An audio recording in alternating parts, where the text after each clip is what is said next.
back today. I get my life back today. For today will be the best day. Hallelujah. It is the best day. This is the day that the Lord has made, and we shall rejoice and be glad in it. Hallelujah, Jesus. Oh, today will be the best day of my life.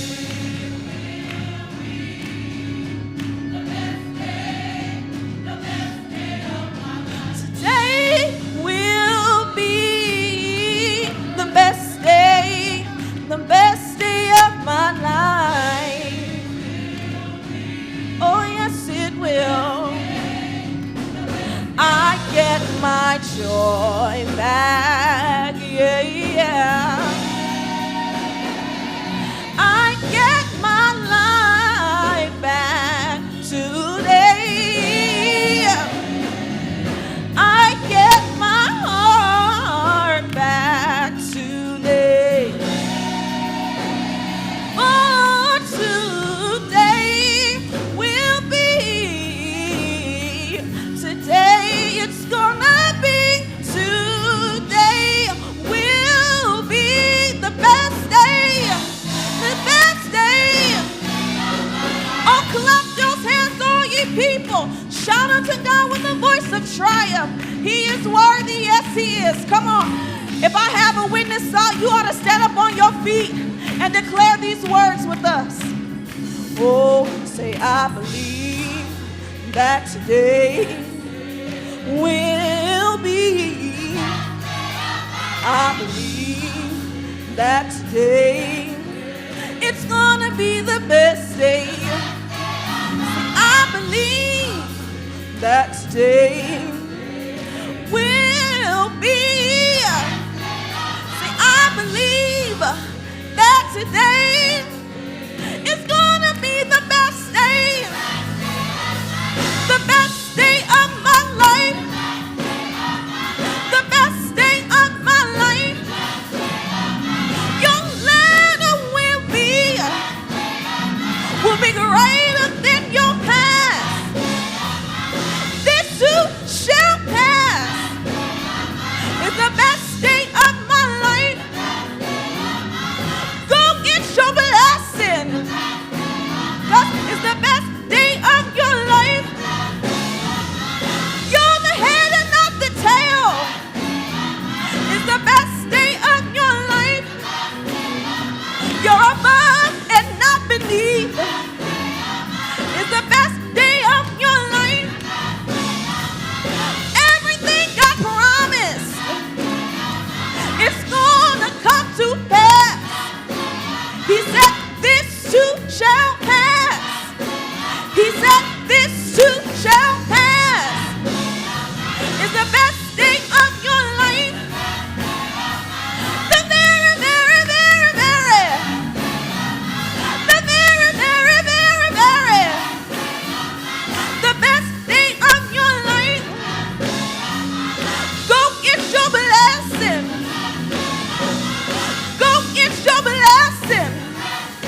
tragedies and death should not be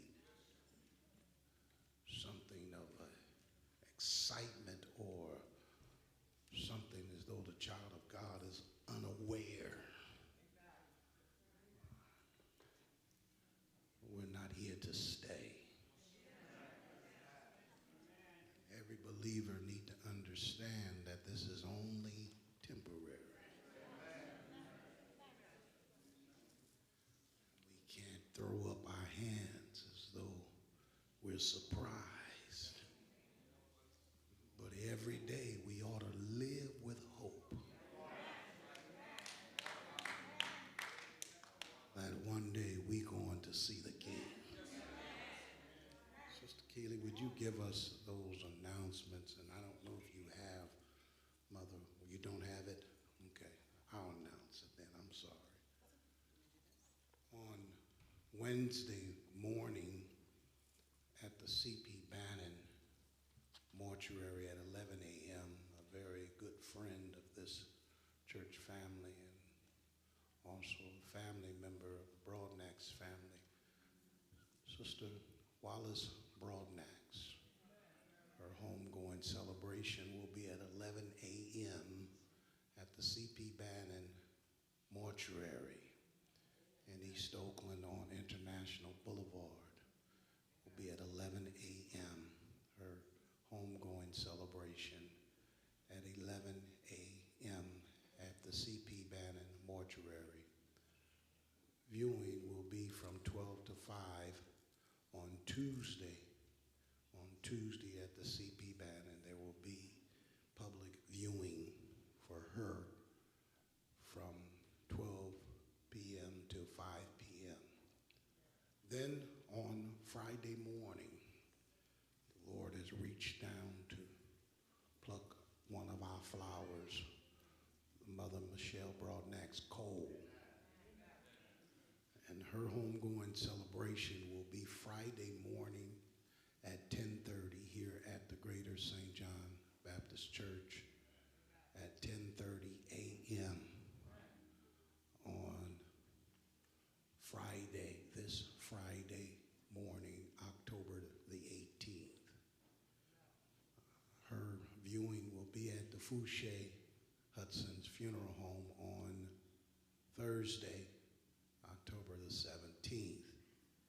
Again, from 12 p.m. to 5 p.m., the viewing of Mother Michelle Broadnax Cole. We invite you all for both of those services. They were family. Sister Wallace was Michelle Broadnax Cole's sister-in-law. Amen. And the Lord came to take both of them in this season. So we desire your prayers that you pray for the Cole and the Broadnax family. As our late pastor often said, next time, it just might be our time. And so as we go through this season, say to the people of God, let us be prepared. Let us not come to church as though we got everything going on, because we don't know what the future holds. Several families that we're still praying for. Sister Edna Harris, who's here today, we're continuing to pray for her family and pray for her. Because it's not a good feeling sometime, and grieving is something that you just don't get over overnight. I'm learning that everybody grieves differently.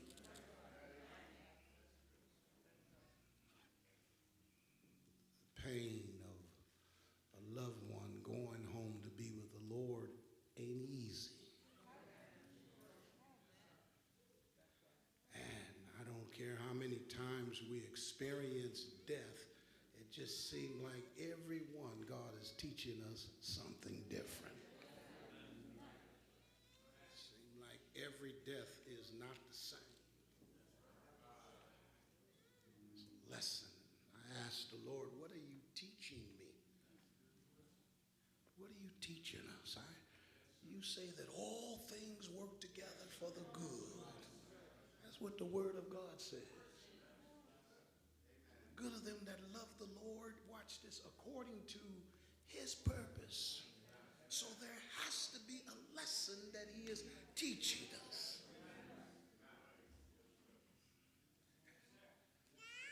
As a believer, I must encourage you that you cannot grieve long. I didn't get many. I said you can't grieve long. The reason why is because there's an enemy that know that his time is running out. He promised God to his face that he'd have more souls. And I've learned that the enemy works his best when you are weak.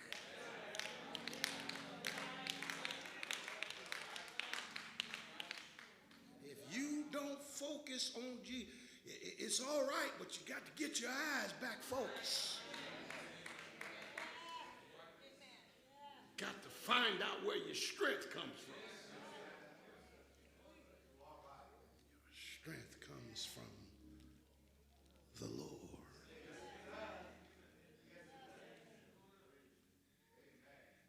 As I said, Job went through all of he had a hell of a day.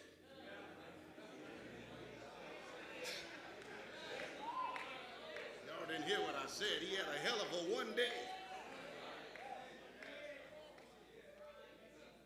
All 10 of his children were killed in one day.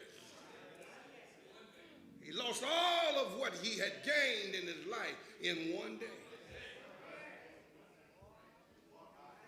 He didn't stay away from church. He didn't throw his Bible to the side. The Bible said he rent his mantle and shaved his head, and he got down on his knees and he worshiped.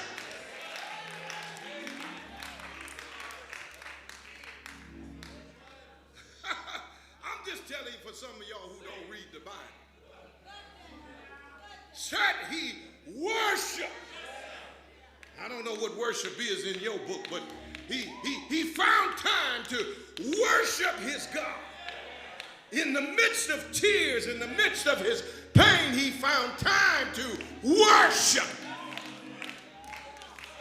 And this is what he said. He said, "Blessed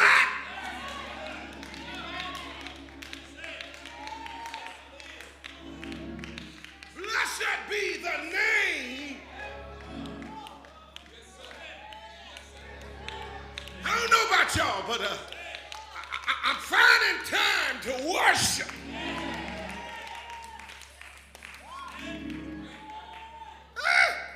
Some of y'all ain't said nothing yet. He said, "Blessed be the name of the Lord." See, I don't know why God, sometimes it appears that he don't answer. But what do you do when God don't answer the way you want him to?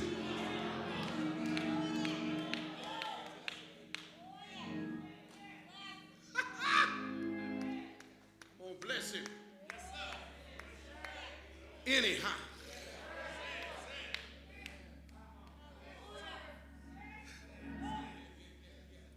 That ain't really what I came to preach. I slipped that one in for free. Somebody who maybe came here to have a funeral. But it's the wrong time to have a funeral when this season is still lurking. Some of us need to get our business straight.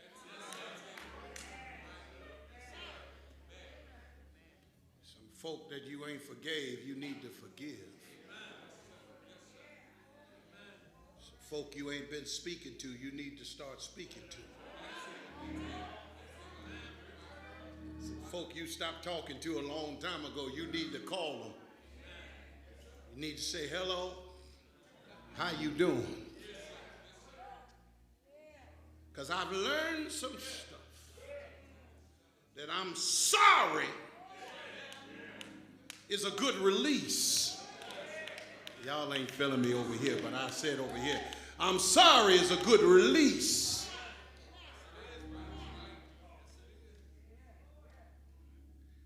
If we want to see Jesus, we're going to have to throw off some stuff. I don't know who I'm talking to.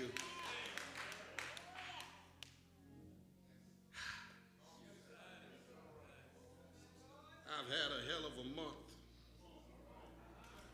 Had a hell of a few days. I ain't cussing, I'm just telling you. It's been hard, but God.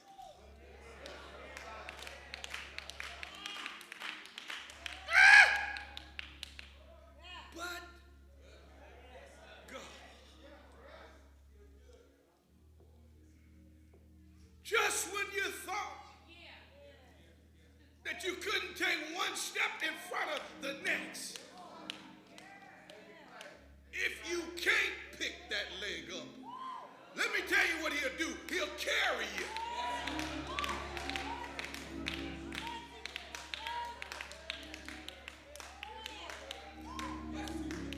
So I come to church today with expectation.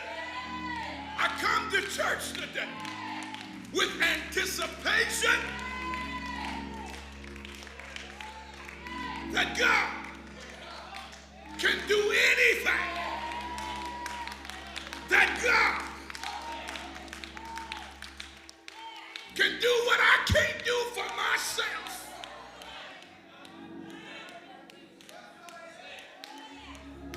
Somebody holler back at me. He can do it. Somebody holler back. Yes, he will.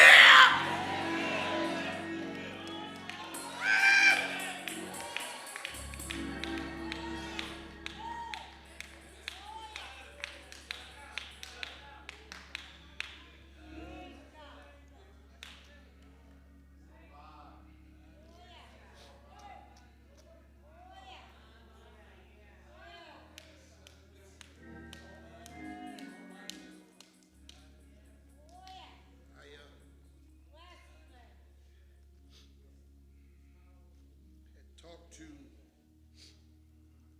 Mother Cole during my mother's celebration. Right there she said, Pastor, call me. It was on Friday. On Monday, she was leaving here. Family called me and said, Mommy's been calling your name. And I struggled most of the day whether I wanted to go to San Leandro Kaiser on the same floor that my mama was on.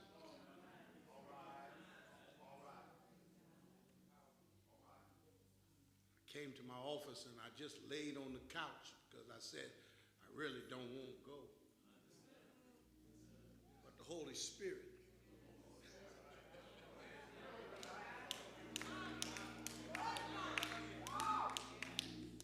Holy Spirit said, you go.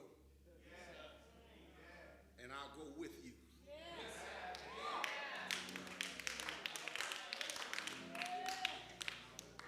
I didn't go on the freeway van. I went through the streets. Got to the hospital and saw Mother Cole. She had that same look my mama had on her last day. Took the family by the hand and we prayed. And see, sometimes you have to allow God's will to be done.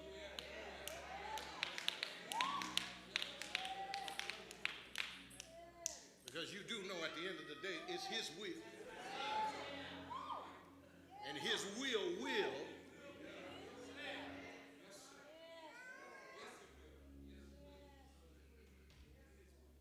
And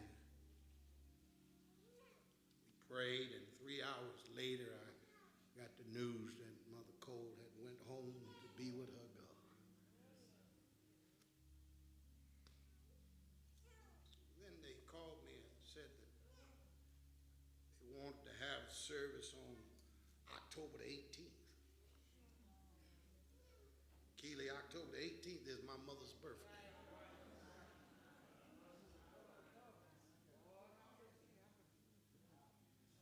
But when you on assignment by God, don't matter what day it is, God will give you strength.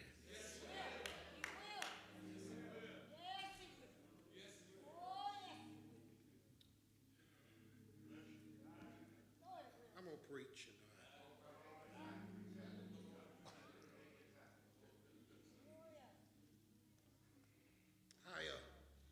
The other day, I called 5688272. That's my mother's number. And it wasn't no answer. But the Spirit said to be absent from the body is to be present. That gave me assurance that my mother was with the Lord.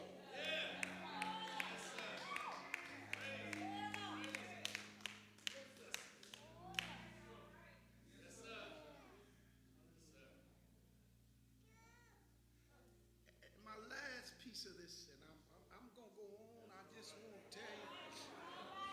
And Dr. Gaddis's mother called me, and in her weak voice, she says, Pastor Payton, this is Pastor Gaddis' mom. I've been praying for you. I want you to know I love you. Keep your head up. That was at 3:40 her time in Mississippi. And by 6 o'clock, she was in ER, struggling for her life. She'd had time to text me and told me, Bishop, there's a brighter day coming. She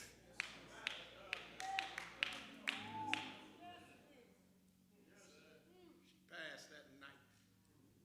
And this morning, the Lord told me to send Pastor Gaddis that message from his mother. It was on my tape. Send him the text. And the text also had said in there that it was that this is the Lord's doing. There's a brighter day coming.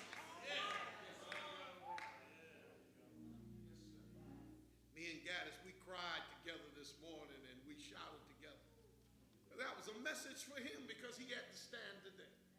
Just like I have to stand. And I wanted to let Green preach. That was in my mind. Just to give me some rest. The Lord has given me a message for his people.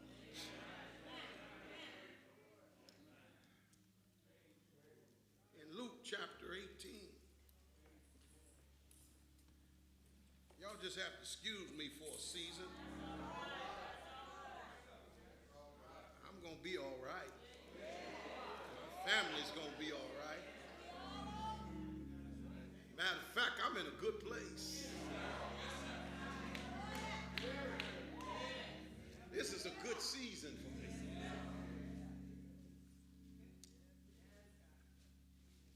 Luke chapter 18, verse 35. And it came to pass that as he was come nigh unto Jericho, a certain blind man sat by the wayside begging. Hearing the multitude pass by, he asked what it meant. And he told him that Jesus of Nazareth passeth by. He cried, saying, Jesus, thou son of David, have mercy on me. And they which went before rebuked him that he should hold his peace. But he cried so much the more, second time, he said, "Thou son of David, have mercy on me." And Jesus stood and commanded him to be brought unto him. And when he was come near, he asked him, saying, "What wilt thou that I shall do unto thee?" He said, "Lord, that I may receive my sight."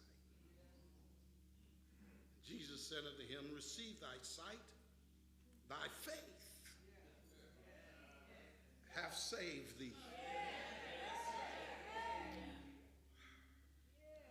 And immediately, y'all didn't hear me, I said, and immediately received his sight, followed him, glorifying God, and all the people, when they saw it, gave praise unto God.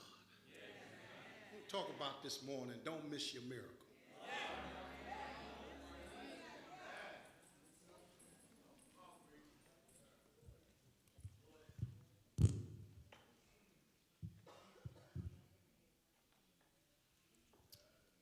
There was a man who received a letter that he was being called to jury duty. And on that day, he joined many other prospective jurors in court for this official swearing in process. And when his turn arrived, Sam, the man said to the judge, said, "Judge, I think it's best that you send me home." He says, "I'll be no use to you." And the judge said, "Can you explain to me why?" He says, "Because I'm very biased." He says, "I've always been a biased person." The judge said, "Well, sir, give me an example." He said, "Well, I'm looking at that prisoner right there, and I can say without a shadow of a doubt that from the way he looks, he's absolutely, definitely guilty."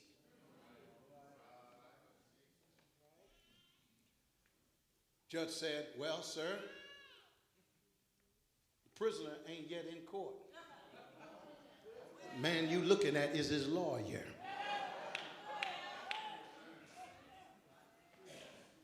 And as I approach this text,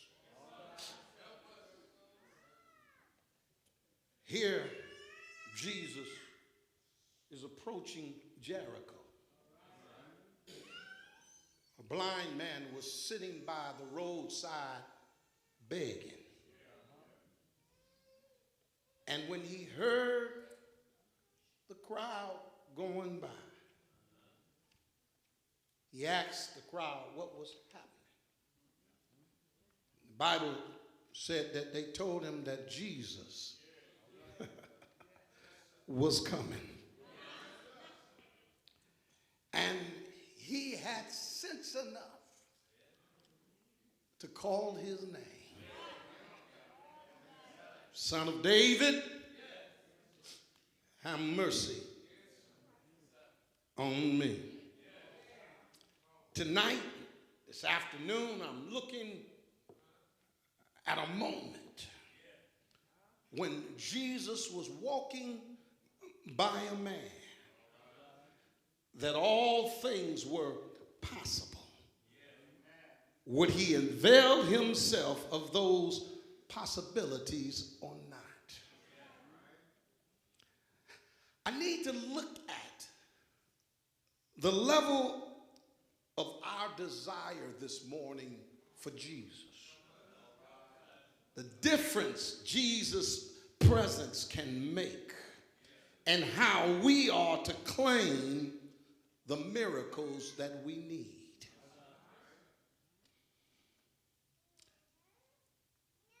Jesus was passing by. And I need to know right now, St. John, if Jesus is passing by this morning, listen to what I'm saying. If he's passing by, are we anxious? Are we excited? Did we come this morning with expectation? Did we come with anticipation? Help me, somebody, to know Jesus. Do you have a desire to see Jesus this morning? When Jesus of Nazareth passed by, how quickly the inhabitants of Judah and Israel, they would jump up and they would travel to wherever Jesus was. There was great curiosity, Sister Elore, to see him. There was excitement to touch him. There was an excitement to hear him, to hear what he had to say. There was also intense anxiety in some of the people who wanted to take their sick and diseased friends to be healed. They would stop their farming. They would drop their vacations, and they would cease their pleasures to feast their eyes and ears on Jesus just to hear his voice. I need to ask you, St. John, are you anxious this morning? Are you excited to see Jesus? What did you come for? Why did you come up in here this morning? No, I'm not playing today. I'm not playing with you. Why did you get dressed up? Why did you come to 1909? Ask yourself, why am I here?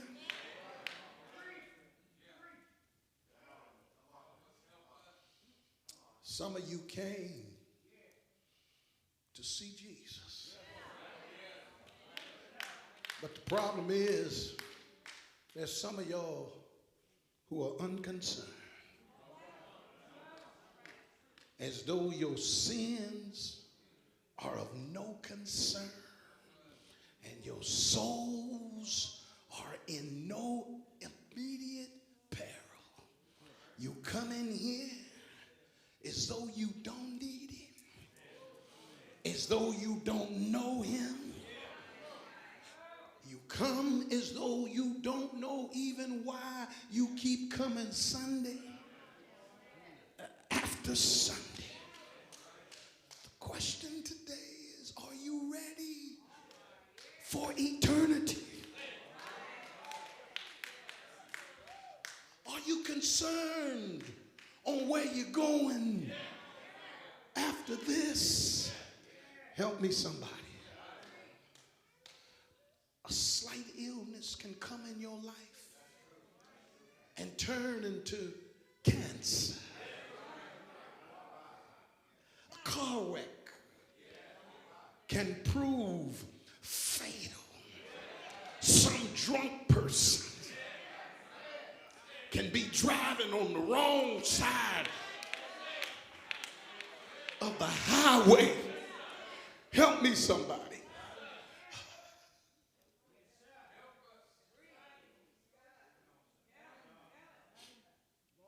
Can you imagine how terrible it would be to wake up in hell? Y'all ain't listening. You better get off Facebook today. You better listen, because God has sent me here to preach to his people. I wish you better pay attention. Wouldn't it be awful to open your eyes and look at Pastor Payton, then close your eyes and wake up in hell?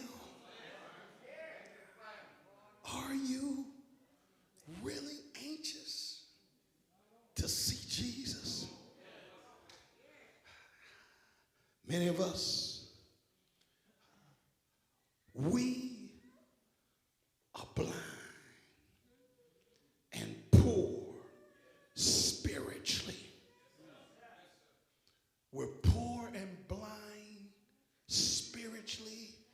as this man in the text. And I know some of you are looking at me now and saying, no, Pastor, I'm satisfied. I got my business right with God. But are you perfected in Christ? Talk back to me if you can.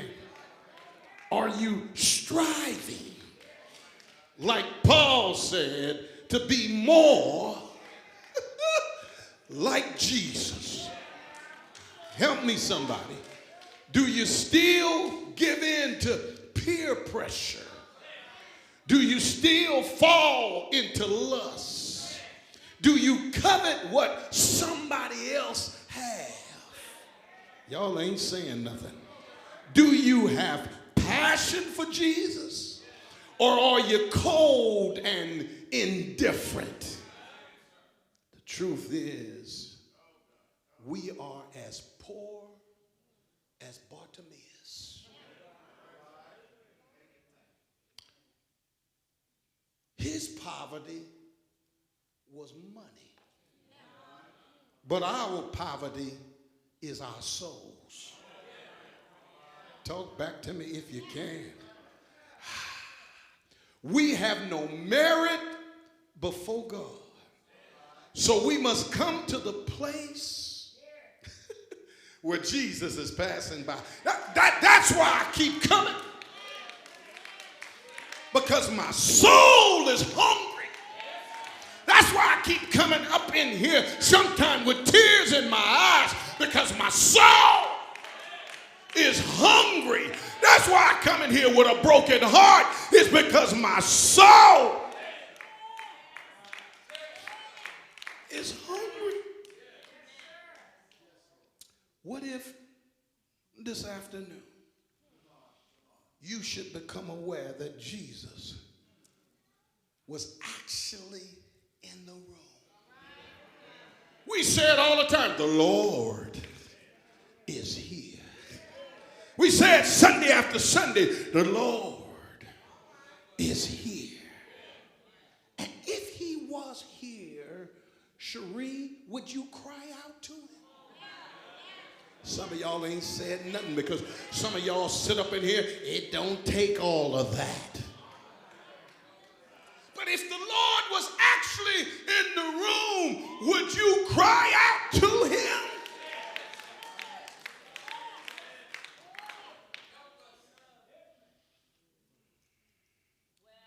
This day, in this blind man's life, Sister Elaine, became a day of hope. Before that day, everything had been against him. This is the wrong time to sleep on this one. I said before this day, everything had been against this man. His name was Bartimaeus. And Bartimaeus' name meant son of the unclean. It meant defiler. That's what his name meant. And would you like that name on your mailbox? Son of the unclean. If his father was unclean and the son was blind, if ever God seemed to be against somebody, it was against him. Can I tell you why?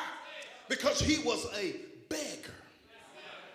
He was so poor that he just made it from one meal to the next. His clothing was little more than rags. He had been exposed to the weather. He probably didn't even have the opportunity to bathe. He was a pitiful sight. He was a blind beggar. He'd given up all thought of ever being able to see again.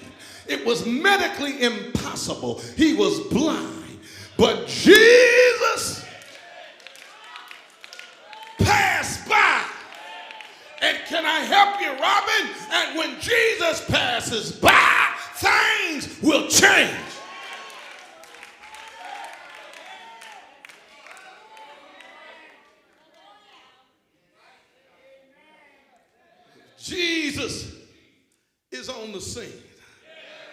I need to help you. Miracles are possible. I said, if Jesus is in the house, sickness will go away. If Jesus is in the house, the atmosphere will shift. If Jesus is in the house, where things you thought couldn't change, they will change.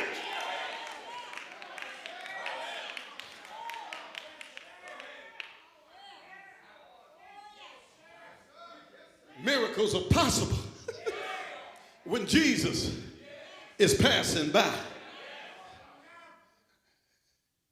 He's the one who can control the wind. I tell you, miracles are possible. He's the one that the seas shift. I said miracles can happen. He's the one that can give a blind man his sight. I come to tell you, when Jesus passes by, things will happen.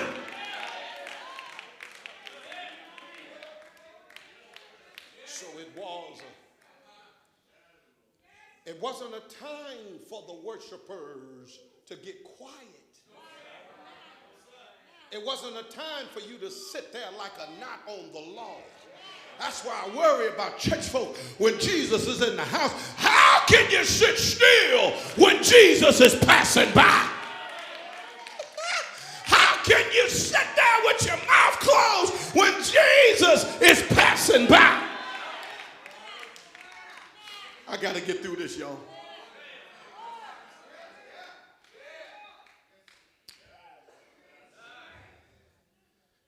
It was a moment.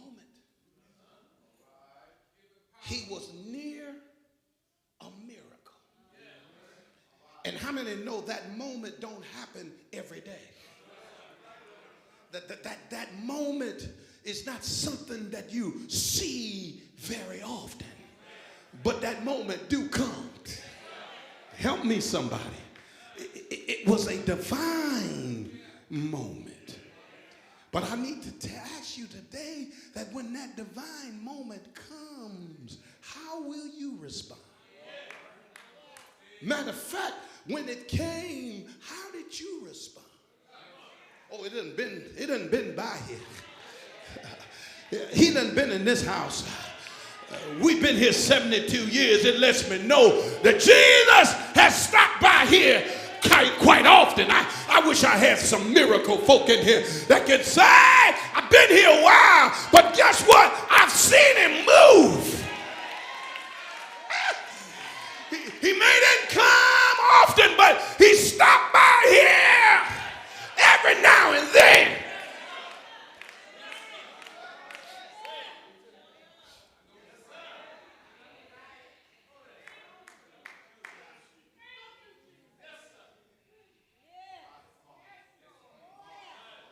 What do you do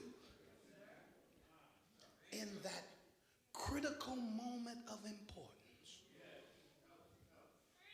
What do you do, George, when that moment that will impact your life?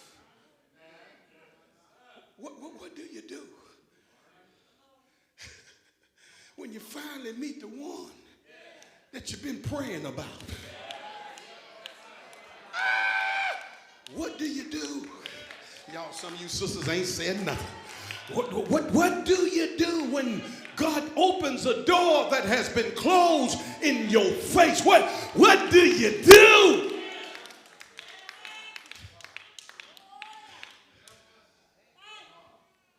Bartimaeus knew that when that moment came, Marty, he had to take action. Time out for being a pew member now. Time out for talking about it don't take all of that. I come to tell you, life will make you desperate. I wish I had some help. Life will make you say, man, forget you. You don't know what I'm going through. You don't know how I feel. Etiquette goes out the window when life starts whooping on you.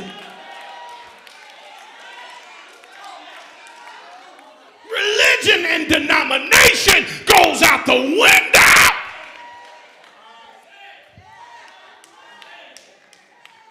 When the Lord is present.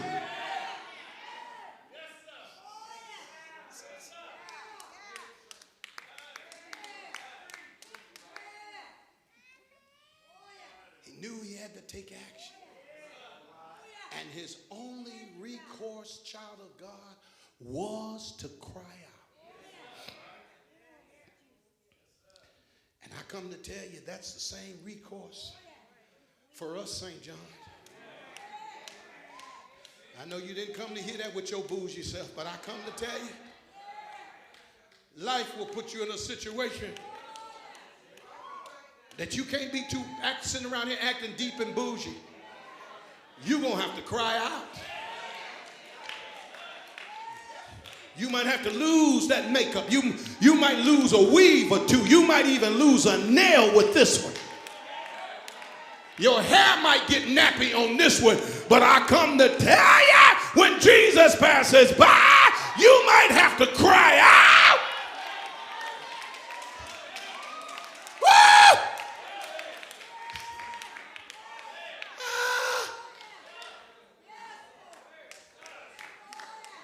Come tell you, and if you don't cry out to Jesus, you ain't gonna get your help.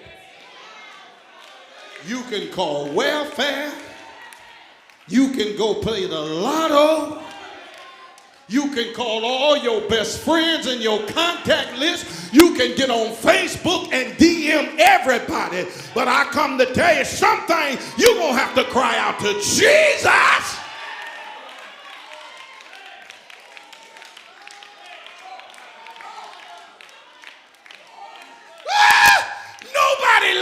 I come to tell you, I've been telling you for weeks, there's nobody like him. Matter of fact, there's nothing like his name. Anybody ever had to call his name? Something about that name.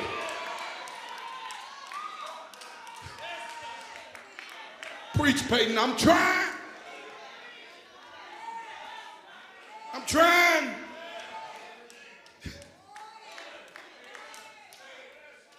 So Bartimaeus, Bullen, he had to cry out.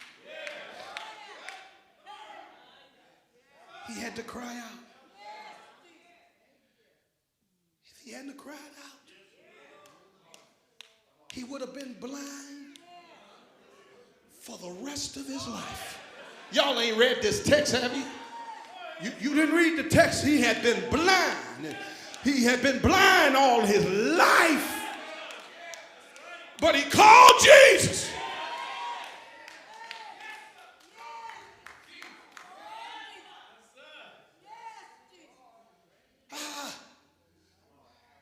I heard you, Lexi. Lexi said, how did he cry out? That's a good question, Lexi.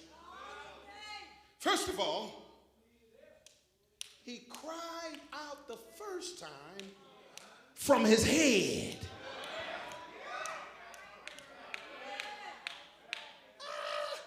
See, sometimes we cry to God from our heads and not our heart. Talk back to me if you can. You cry out because somebody else is crying. We shout like somebody else's shout. We try to praise God like we saw somebody else pray. I come to tell you, you better be careful how you mock somebody when they shout. You better stop being concerned about how somebody holler in church. His first shout that he cried out from his head. There was a little boy who was 9 years old. He was asked if his 2-year-old brother had started to talk yet. And he replied, he says, why should he talk? He gets everything he wants by hollering. There's a lot of children in church in our grown-up society today who seem to get everything they want by hollering. Y'all ain't helping me. So you got to be careful, but not only that, you got to be careful that when you holler, that you're going to sometimes get discouragement from the crowd. Be careful who you sit next to when you're looking for a miracle. Who am I talking to? Be careful who you hang with when you're looking for a miracle, because you'll get discouragement from folk on your road.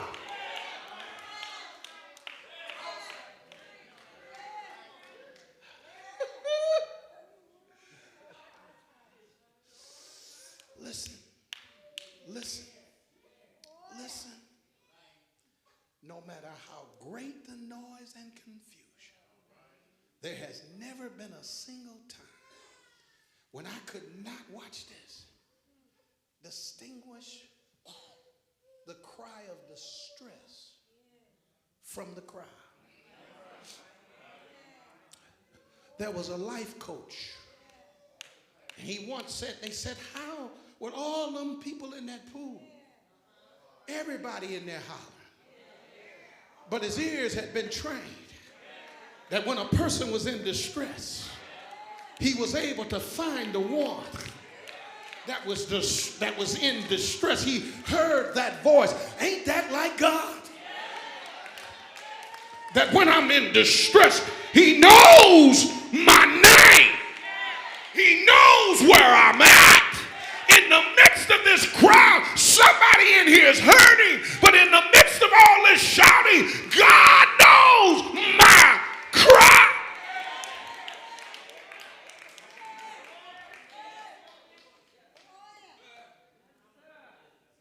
And the Bible says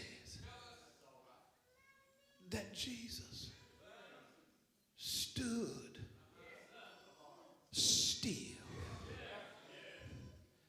And the man was ushered into Jesus' presence. Verse 48, they told him to shut up. He said, do you know who that is? Be quiet. But I found out there's some hypocrites in church, because it was the same ones who told him to shut up was the same ones that told him Jesus is calling. It's in the text. If you read it, it's in the text. Bartimaeus immediately threw aside his cloak. It's in the text. And the throwing aside the cloak, it demonstrated him leaving his old life. The cloak defined who Bartimaeus was. Y'all ain't hearing me.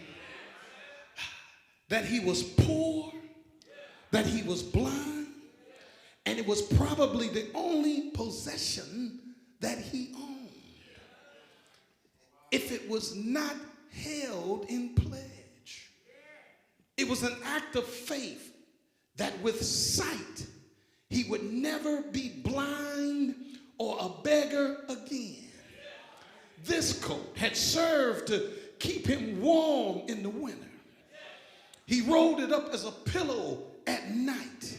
He draped it over his knees in the daytime to catch coins as he begged. Throwing off the coat showed he believed he wasn't going to need it anymore.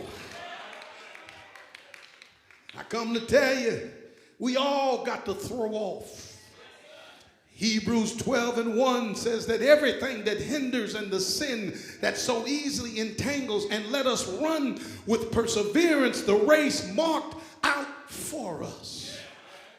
Isaiah 64:6 says all of us have become like the one who is unclean, and all of our righteous acts are like filthy rags. What do Jesus want us to do? That's a good question. He said, Jesus, what do you want me to do for you? Blind man, after Jesus asked this great question, what do you want me to do? He come, he said, Rabbi, I want to see. He was clear, Elaine, on what he wanted. He didn't get bougie and say, Lord, fix my children, and Lord, I need a job, and Lord, I want a new house. You know how we do. We start randomly praying about a whole lot of stuff that really don't mean nothing for my soul. He got right to the point and said, Jesus, I want to see. Y'all ain't helping me. He asked for the one thing he knew that was most important. He also had many other problems like us, but he knew if God could touch the one core thing, that deliverance would lead to other folk being saved. Talk to me. This morning, we need to ask for one thing that we really need deliverance from. I said you need to ask for one thing that you need deliverance from. We come to church and we make all these random prayers, Mike, but you know there's one thing that would get your relationship better with God. And we need to come to this altar today and ask God for one thing. One thing that'll make me better, that'll make my relationship better with God. It's just one thing. I got to get out of here. So what happened afterwards? Jesus said, go. Says that your faith has healed you. Your confidence in me has already healed you. You're not questioning what I can do, but you having confidence that you're the one that can help me. You're the one that can turn my life around. You're the one that I wish I had can help, that can be a bridge over my troubled water. I'm looking at the one that can help me. Let me tell you what he did. The Bible said immediately. Y'all ain't hearing me. I said immediately. That means right now, suddenly, before you can turn the light on, I wish I had some help. He was healed. And let me tell you that when he got the blessing, this is what happened to many of you. When you get the blessing, don't go your own way. Don't run from God. Don't take a vacation. Don't get caught up in the cares of this world. When God heals you, you ought to follow him. Don't make excuses and I wish I had some help. Don't try to find other things to do. When God turn it around, you ought to follow him.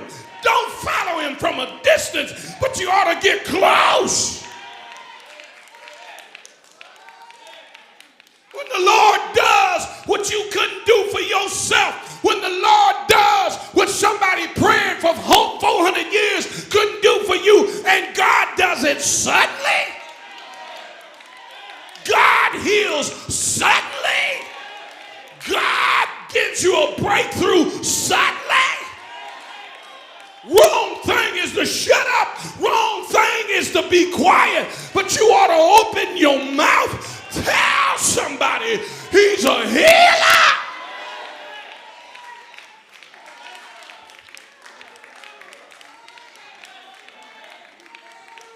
He's delivered some of y'all. And you ain't saying nothing. He's made ways for you. You ain't said nothing. He's opened doors for you. You ain't said nothing. He healed your mama. You didn't say nothing. He's kept your family. You ain't said nothing. Tell somebody. Tell him he's a deliverer. Tell him he's a healer.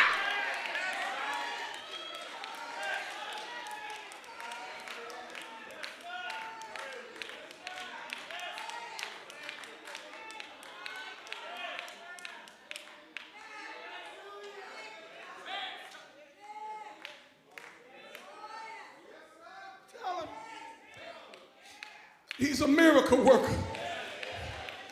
Tell him that God does answer prayer. It was the same man who was on a boat. He and 11 others was thrown overboard. Help me, somebody. And when they was thrown overboard, there was an oil flame on the water coming directly their way. But I thank God for people of faith who knows that when we get in trouble, I know how to call his name. I wish I had some help. It don't matter who I'm with. It don't matter who is with me. That when I get in trouble, I'm not afraid to call his name. And when he called his name, it seemed like there was a breakthrough in the flame, and God opened the flames. But let me help you. When you call him, it ought to be contagious. That when you shout, it ought to be contagious on your road. Because I come to tell you, I don't have to wait till the battle is over. I can shout right now. Because I realize I've read his resume. I don't have to wait till he give me the breakthrough. I already know he is a miracle worker. I know he can see me through, because if he did it for so-and-so, he can do it for me. The same God that healed your mother is the same God who can heal my mother. And you ought to tell somebody he's able. You don't have to sit there quiet, but let me tell you what happens. It's contagious. That when you shout, somebody else ought to catch on fire. When you catch on fire, your whole row ought to catch on fire. It's something about the name Jesus. It's something about praying to him that somebody else ought to catch on fire and say, God is a way maker. I dare you today to call his name. I dare you today to say, Son of David, have mercy, and don't stop. Keep on praying. Keep on shouting. Keep on worshiping. He's able. Lord, have mercy. He's able. I said he's able. David said, I bless the Lord at all times. I don't know what you're going through. Maybe you in line to lose a loved one. But I stand and declare, I'm going to bless him. I stand and declare, I'm not going to grieve forever. I'm going to tell y'all, I'll bless the Lord. Blessed be the name of the Lord. Blessed be the name of the Lord. I don't know when, I don't know how, but I'm coming out of this. I'm coming out of this with my hands lifted. I'm coming out of this saying, Jesus, Jesus, Jesus, Jesus, Jesus.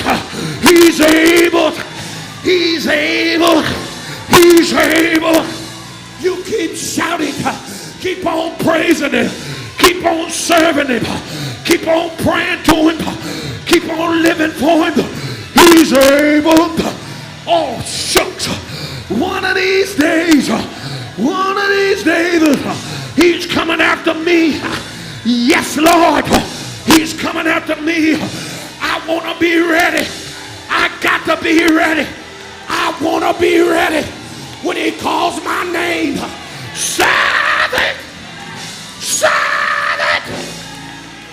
Well done, well done, well done, well done.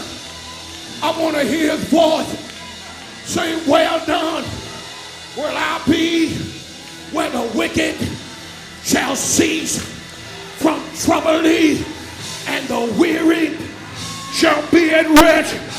One of these days, I'm going to walk around heaven. One of these days, I'm going to see Jesus. I'm going to see Jesus. I'm going to see Jesus.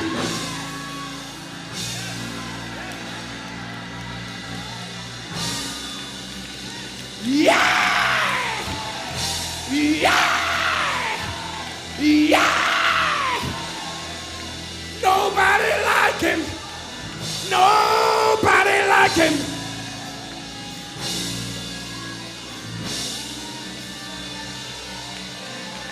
Do I have any witnesses? There's nobody like him. Tell your neighbor, nobody like him. If they ask you why, tell them I tried Jesus. I tried the man. Tell them I tried him. Tell them nobody like him. Nobody like him. Nobody like him. Nobody like him. Nobody like him. Nobody like him.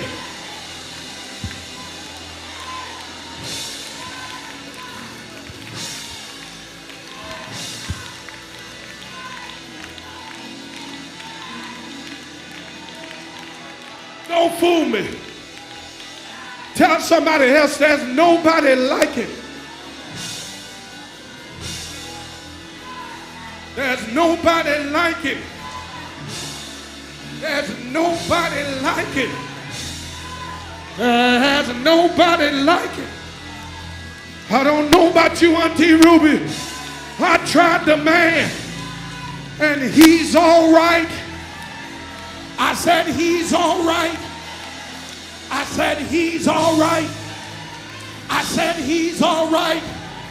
I tried Jesus. I tried Jesus.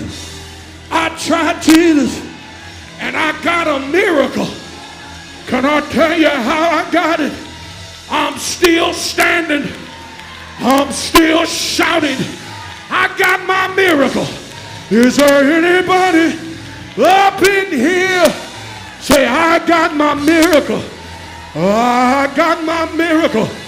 The devil thought he had me. The devil thought he had me. But God, somebody say, but God. But God, he gave me peace. But God, he gave me joy. But God, he gave me my joy back. But God, he gave me peace. But God, put running in my feet. But God, put clapping in my hand. But God, but God, but God, but God.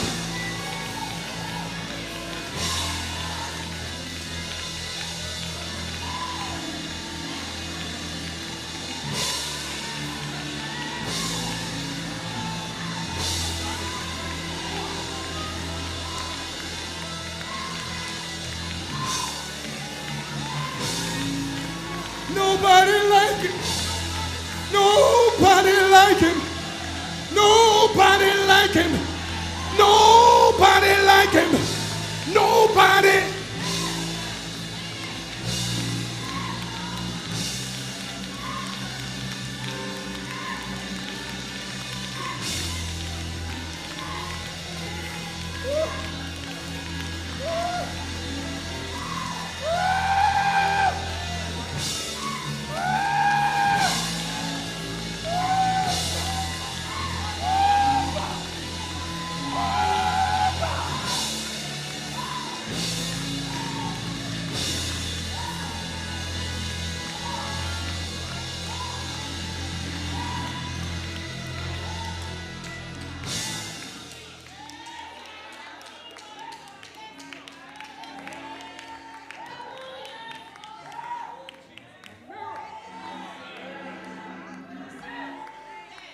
Wherever the presence of the Lord is, I'm in line for a miracle.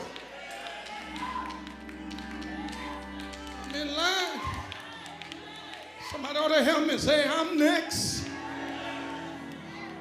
My faith tells me I'm next. I'm in line for my miracle. And I'm not going to let nobody I'm not going to let nothing, neither death, neither distress, let my grievance get in line or get in the way of my miracle.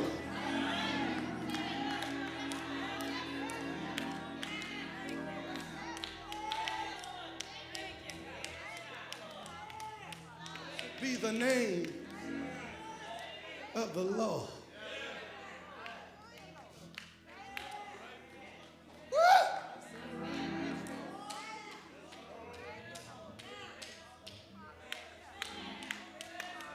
I don't know who I'm talking to, but I dare you to call his name.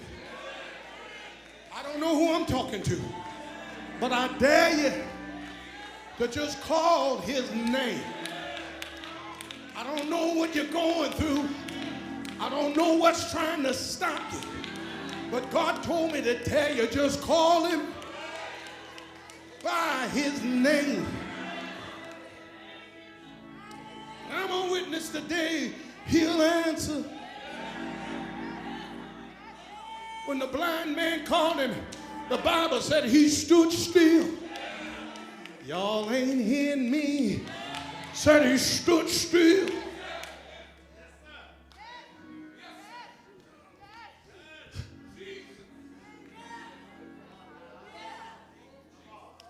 Said, I'm blind. Rabbi, I just want to see. I don't know what you need from him, but I dare you to ask him with a sincere heart. See, don't call him from your head. Because see, when you call him from your head, you start worrying about what other folks say. You start worrying about what other folk think. But when you call him from your heart, then I'm desperate. I don't care what you think. I don't care how you criticize, how loud I shout, or how crazy I get. But when you get in distress, when you get desperate, when you need Jesus to come in a hurry, I may shout out of my clothes. I may shout out of my makeup. Because when I need him, I said when I need him, I'm subject to be downtown. When I need him, I can be outside. When I need him, I call him. Jesus, Jesus, Jesus, Jesus, Jesus, Jesus, Jesus, Jesus. Have mercy on me. Have mercy. Have mercy. Have mercy.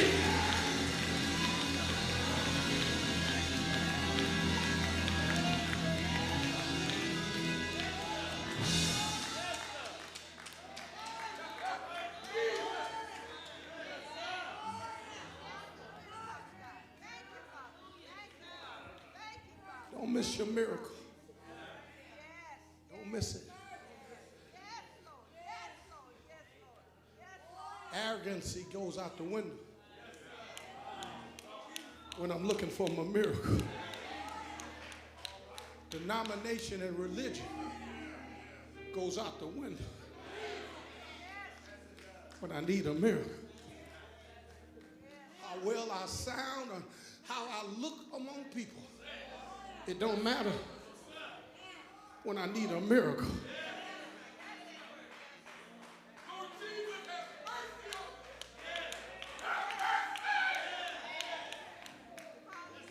This blind man knew he was blind for the rest of his life.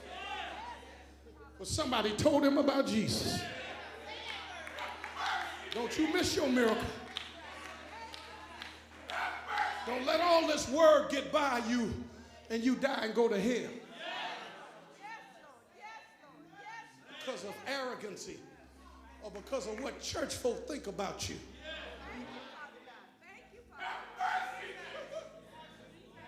You may be the only one in this building hollering, but I holler until I get my miracle. I holler until my son gets saved. I holler till somebody in my family get delivered. I holler until cancer come out of my body. I come to tell you, when you get in distress, you ain't worried no more. Somebody in this room need a miracle. You in here right now, you need a miracle. But I dare you to just call on Jesus. He'll stop what he's doing. Anybody in here got a witness say, I called him and he stopped what he was doing. And he came and saw about me. I don't know about you, but he came and saw about me one Friday night. I was on my way to hell without a God on my side. And I called on the name Jesus. And he came and he saw about me.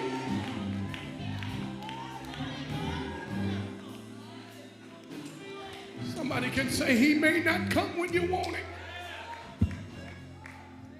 But how many on-time praise in here? Anybody got an on-time praise?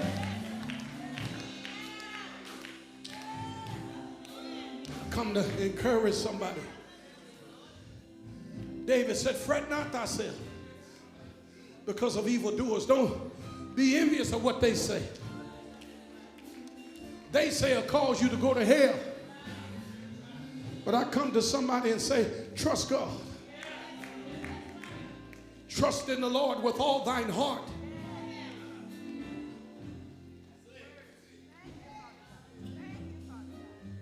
Lean not to your own understanding. But I dare you to acknowledge him in this room. And what will he do, Payton? He'll direct your path. He'll get you out of this. Whatever you're going through, if you just acknowledge him, he'll get you through some trouble. He'll get you through some grieving moments. I'm glad I know him. Deacon Ames, I'm glad that I know Jesus. And don't wait till trouble comes to get to know him. Know him before the storm comes.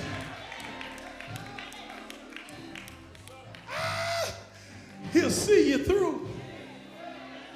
Talk back to me if you can. He'll see you through. I said he'll see you through. I said he'll see you through. God let me know I'm not the only one that lost somebody in my heart. He let me know. He said, child of God, you ain't the only one.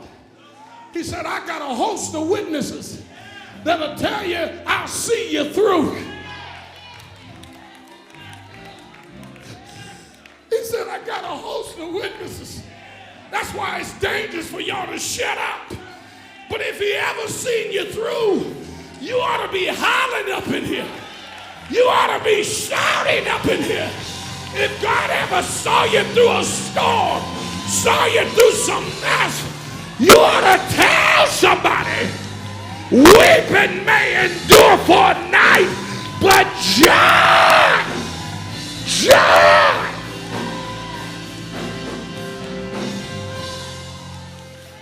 It's coming, Payton. It's coming, Payton. It's coming, Payton. Your joy is coming. It's coming back, Payton. Wait on me. Wait on me. It's coming. Somebody help me say, wait on him, Payton. It's coming.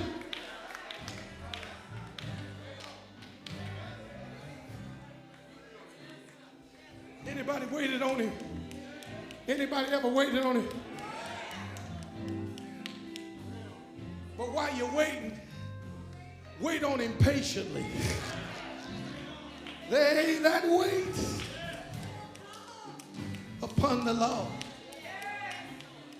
What will he do for you? He'll renew your strength. Yes, Lord. Yes, Lord.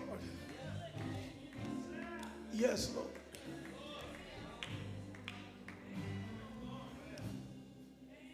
Wait on it.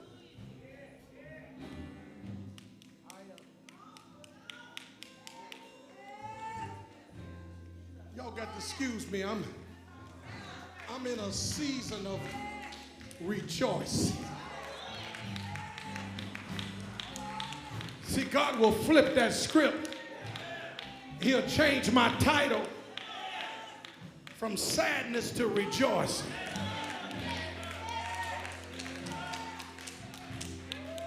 It had to hurt Job to lose 10 kids at once. But he flipped that moment before the sun came down. He realized that the God that he served is still able. So he said, bless that. Y'all ain't hearing me. Be the name of the Lord.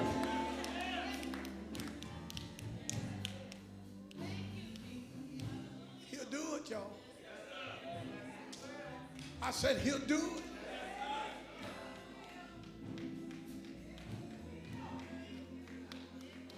I know it. I'm going to let you go. But that name is the sweetest name. It's the sweetest name, may honest, that I know. And in my soul says, I know. And I would say, something about that name, Jesus. Something about that name, Jesus.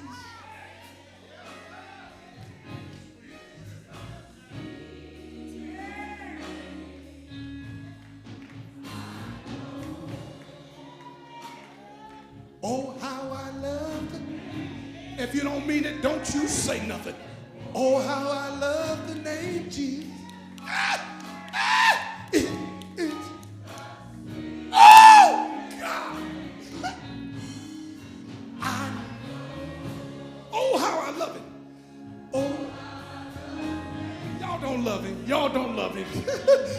Oh, how I love the name Jesus. Good God Almighty.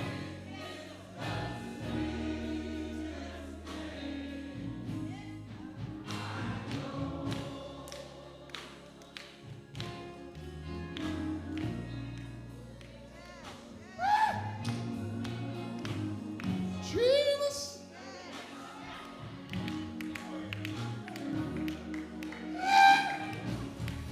In the midnight hour, I said, Jesus. With tears in my eyes, Jesus. Crying, Jesus. You know what? Sweetest name I know. Jesus. Jesus. Jesus. Jesus. Jesus. Jesus. Jesus. Jesus. Jesus. Jesus.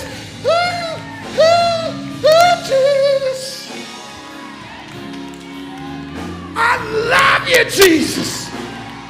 I really mean it. I love you. I love you. I love you.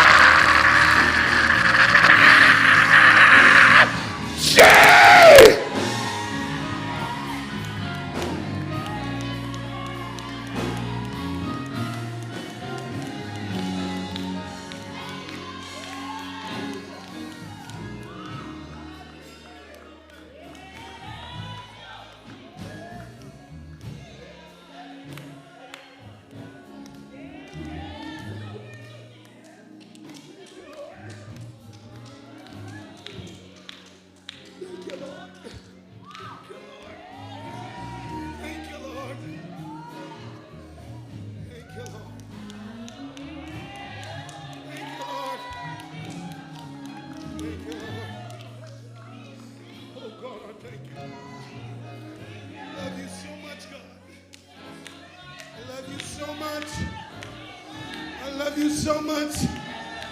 I love you so much. I love you so much, Jesus. I love you so much, Jesus. I love you so much, Jesus. I love you so much, Jesus. I love you so much. I love you so much. I love you so much.